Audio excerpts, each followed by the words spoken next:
Dr. Van Gessel, would you just introduce yourself briefly? Sure. I have been here at BYU for 20 years now, and I teach modern Japanese literature and Japanese language.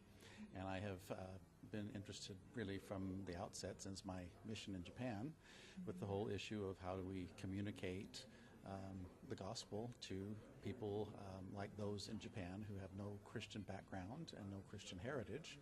And so a lot of my work has focused on that. I come at it from the literary angle because there are some Christian writers in Japan, but that's pretty much what I've been doing. Okay, well that's very interesting. So tell me just a little bit about how you got involved with BYU Studies in the first place.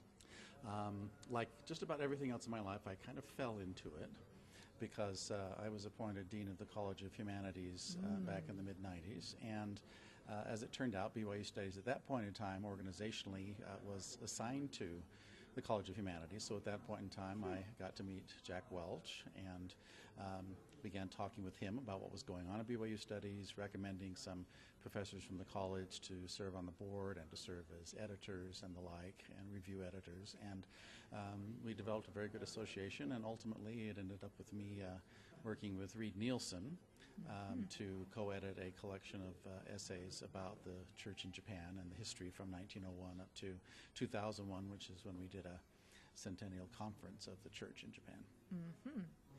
Okay, well, so today you spoke in a plenary session, and what kind of message would you like those who were not able to hear it, what would you like them to take away from what you said today? You know, I deal in language, and language is sort of the way we're talking here right now, the way we try to communicate with one another. But language can be pretty slippery and evasive at times, and even confusing.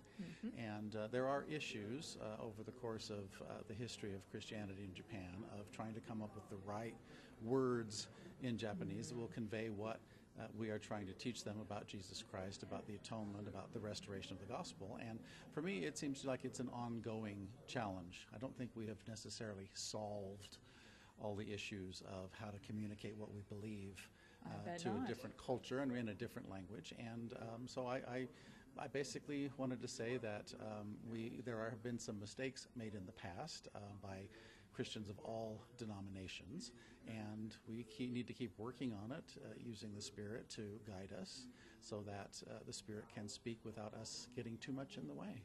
All right, I like that.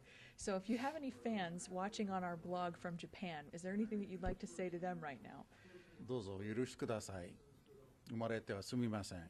太宰治の言葉なんですけれども、これからも皆さんと共に頑張りたいと思いますので、よろしくお願いいたします。All right, thank you very much. How do you say thank you very much in Japanese? ありがとうございました。Oh, right. Arigato. Yes, you're welcome. Right, there we go. Super.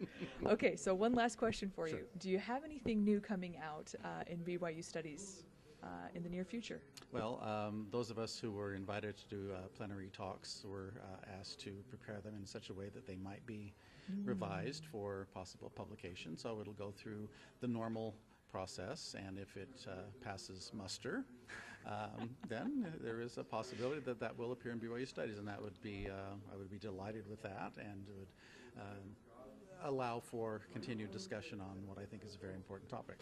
Awesome. Well, thank you so much for sharing a few minutes with us, and I hope you enjoy the rest of the symposium. No, I plan to. Thank you. All right.